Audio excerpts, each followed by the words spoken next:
hace unos minutos con Edna Jaime. Las 8:25, con 26 ya es el tiempo del centro del país. Y déjeme, le doy la bienvenida a Enrique de la Madrid. Él es colaborador y director del Centro para el Futuro de las Ciudades del TEC de Monterrey. Enrique, qué gusto. ¿Cómo te va? Muy buenas noches. Jaime, muy bien. El gusto de saludarte a ti y al auditorio.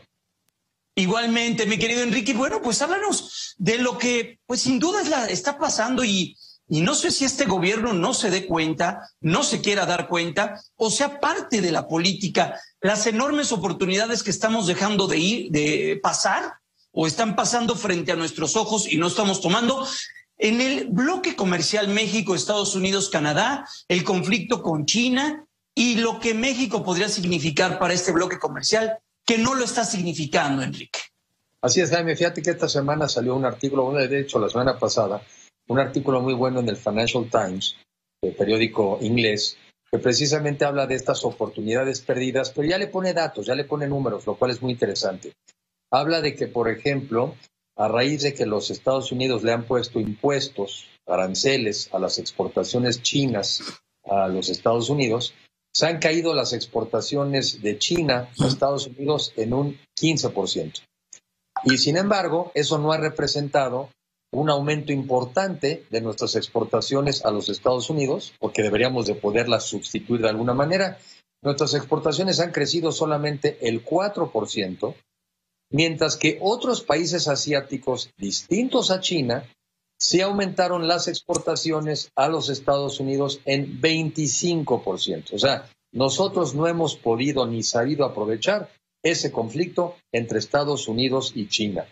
Pon ejemplos, Jaime, como por ejemplo el ejemplo de esta empresa que está en Mexicali, ¿verdad? Que estaba produciendo cerveza y que se le cancela la inversión, que era una inversión Constellation por $1,400 millones. Y bajo el argumento de escasez de agua, que si ese fuera el argumento, pues habría que suspender todas las inversiones en Monterrey, porque tampoco hay agua. Bajo ese argumento se canceló esa inversión de 1,400. La empresa, por ser amable, anunció que iba a hacer algo en Veracruz, pero el hecho es que no ha empezado a ocurrir nada en Veracruz. También el mismo artículo, Jaime, habla de una empresa Vulcan, que está desde hace muchos años en Quintana Roo, más de 30, también para utilizar recursos para sobre todo temas de construcción, y donde también hay el gobierno federal, bajo el argumento del cuidado del medio ambiente, como si le importara mucho, y sobre todo en Quintana Roo, también se canceló. Entonces, todo este tipo de acciones del gobierno, sobre todo a nivel federal, de ahuyentar la inversión extranjera y también la inversión nacional, pues también explica por qué no hemos podido crecer en las exportaciones hacia Estados Unidos. Y estas oportunidades perdidas, Jaime, esto es muy importante que el público lo entienda, al final del día quiere decir que son empleos que no se generaron en México, empleos que quizás se generaron en Vietnam o en Camboya o en algún país que se puso las pilas, pero en México no. ¿Y cómo vamos a salir de la pobreza, en donde ya un porcentaje, casi la mitad de la población va a vivir en pobreza en México? ¿Cómo vamos a salir de la pobreza sin estas exportaciones? Último dato, Jaime. El director del Banco Interamericano de Desarrollo también señaló que se estima que México podría estar aumentando sus exportaciones en $40,000 millones más. Y eso significa, como lo muestran las imágenes, pues es más empleo y sobre todo empleos mejor pagados, porque en el sector exportador, y eso lo recuerdo de mis épocas en Banco Nacional de Comercio Exterior, el sector exportador tiene salarios en promedio 30% al del resto de la economía. Entonces, a la pregunta que tú hacías de que es porque no las ven o es por diseño, pues ojalá que sea porque no las ven, pero quiere decir que dejan de ver mucho, porque hay muchas oportunidades para que este país crezca, genere empleos dignos y cada vez mejor pagados. La única manera de salir permanentemente de la pobreza en un país, Jaime.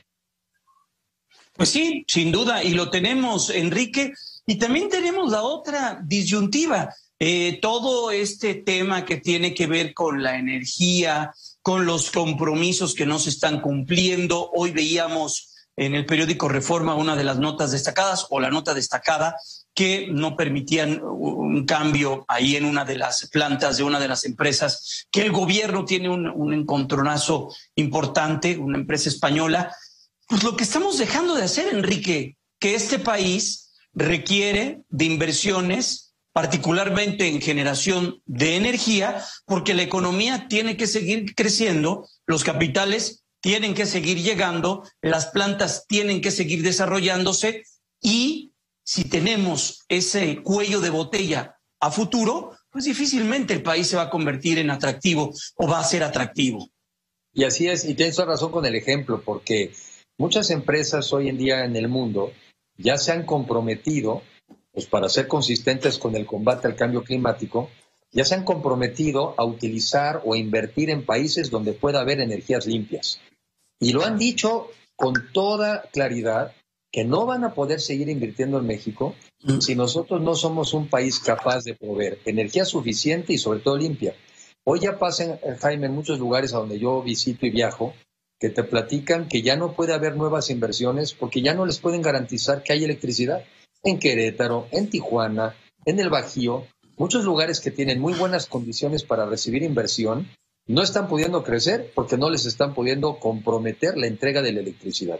Y luego pasa lo que justamente pasó con esta empresa Audi, que diría, no me den electricidad, yo la genero, yo me la autogenero. Ah, pues tampoco. Estamos en el país de tampoco. Si no lo haces tú, si no lo hago yo, tú no lo puedes hacer.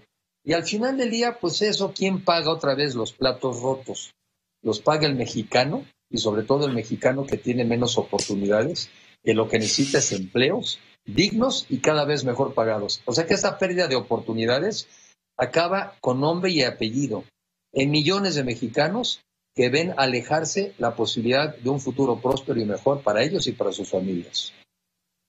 Pues sí, y en un país que deja de ser atractivo, en un país que pues deja de competirle con estas grandes naciones y en un país que pone pues su interés más allá de otras cuestiones que en la ideología, ¿no? Y en lo que sucedió hace más de 40, 50 años con un mundo completamente diferente al que actualmente vivimos en este 2022, Enrique.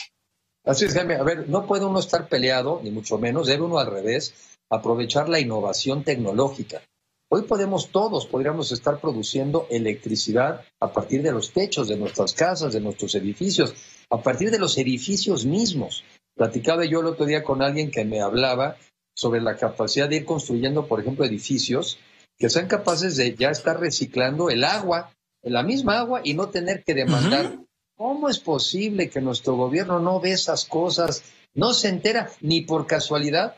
Pues nada más hasta por error, si abres el internet y ves un YouTube, nada más hasta por error te deberías de poder informar de todas las tecnologías que podrían beneficiar hoy en día a los mexicanos. Entonces, hay que abrirse.